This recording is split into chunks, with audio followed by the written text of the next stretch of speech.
ত্রিপুরা খোয়াই জেলায় নাবালিকা অপহরণের মূল মাস্টারমাইন্ড পৌরকর্মী রাজেশ দাস গ্রেপ্তার পাঠানো হলো আদালতে। ত্রিপুরা খোয়াই শহর এলাকা থেকে এক নাবালিকা মেয়ে রহস্যজনকভাবে নিখোঁজ হওয়ার ঘটনায় জট কাটল। ঘটনার মূল হোতা তথা মাস্টারমাইন্ড রাজেশ দাসকে গ্রেপ্তার করেছে খোয়াই মহিলা থানার পুলিশ। ধৃত অপহরণকারী রাজেশ দাস খোয়াই ফায়ার সার্ভিস চৌমনি এলাকার বাসিন্দা এবং সে খোয়াই পৌর পরিষদে কর্মরত। আজ পুলিশ তাকে কড়া নিরাপত্তায় আদালতে সুপর্দ করেছে। পুলিশ ও স্থানীয় সূত্রে জানা গিয়েছে, গত প্রায় এক সপ্তাহ আগে খোয়াই শহরের বাসিন্দা 13 বছর বয়সী এক নাবালিকা মেয়ে আচমকা নিখোঁজ হয়ে যায়। পরিবারের লোকজন চারিদিকে খোঁজাখুঁজি করেও নাবালিকা মেয়েটির কোনো হদিশ পাননি। অবশেষে নিরুপায় হয়ে নাবালিকা মেয়েটির পরিবারের পক্ষ থেকে খোয়াই মহিলা থানায় একটি নিখোঁজের ডায়েরি করা হয়। অভিযোগ পেয়ে ঘটনা তদন্তে নামে পুলিশ। তদন্ত চলাকালীন অসমের গুয়াহাটিতে আরপিএফ ওই নাবালিকা মেয়েটিকে উদ্ধার করে। পরে তাকে গুয়াহাটির জলুকবাড়ি এলাকার একটি হোমে রাখা হয়। খবর পেয়ে খোয়াই মহিলা থানার পুলিশের একটি দল দ্রুত গুয়াহাটিতে পৌঁছায় এবং জলুকবাড়ির হোম থেকে নাবালিকা মেয়েটিকে উদ্ধার করে খোয়াই জেলায় ফিরিয়ে নিয়ে আসে। নাবালিকা মেয়েটিকে উদ্ধারের পর তাকে জিজ্ঞাসাবাদ করে এবং ঘটনার সূত্র ধরে পুলিশি তৎপরতা আরও বাড়ানো হয়।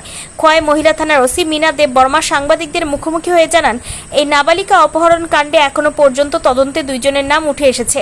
তার মধ্যেই প্রধান অভিযুক্ত হলো এই রাজেশ দাস। পুলিশের প্রাথমিক অনুমান এটি একটি সুপরিকল্পিত অপহরণের ঘটনা। এই অপহরণ চক্রের জাল কতদূর বিস্তৃত এবং ধৃত রাজেশ দাসের সঙ্গে আর কোনো অপরাধী যুক্ত রয়েছে কিনা তা খতিয়ে দেখতে পুলিশি জেরা ও তদন্ত জারি রয়েছে। ত্রিপুরা থেকে বিক্রম কর্মকারের সাথে মিঠুন আচার্যের বিশেষ report, crime press Bengal news.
ছাব্বিশ 2026 তারিখে আমাদের খোয়াই ওমেন 50 একটা কেস রেজিস্টার হয়, যার case number 2026 WKH 007 dated 26/5/2026 under section 137(2)/3/5 of BNS 2023।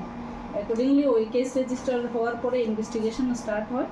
During ইনভেস্টিগেশনে আমরা এই কেসের যে কিডন্যাপিং হয়েছে যে মেয়েটা, ওই মেয়েটাকে আমরা টিম গুয়াহাটি রেলওয়ে স্টেশন থেকে ওইখানের পুলিশ ঝলকবাড়ি পুলিশ স্টেশনের হেল্পে আমরা ভিকটিমটাকে রিকভারি করে নিয়ে আসি এবং এই কেসের সাথে যিনি যে কানেক্টেড বা রিলেটেড ইনভলভ আছেন ওনাকে আমরা অ্যারেস্ট করি এবং অ্যারেস্ট করার পরে ডিউরিং ইনভেস্টিগেশনে দেখা গেছে যে আরেকজন একিউজডের নামও এটার মধ্যে এসছে এবং ওনাকে আমরা অ্যারেস্ট করেছি।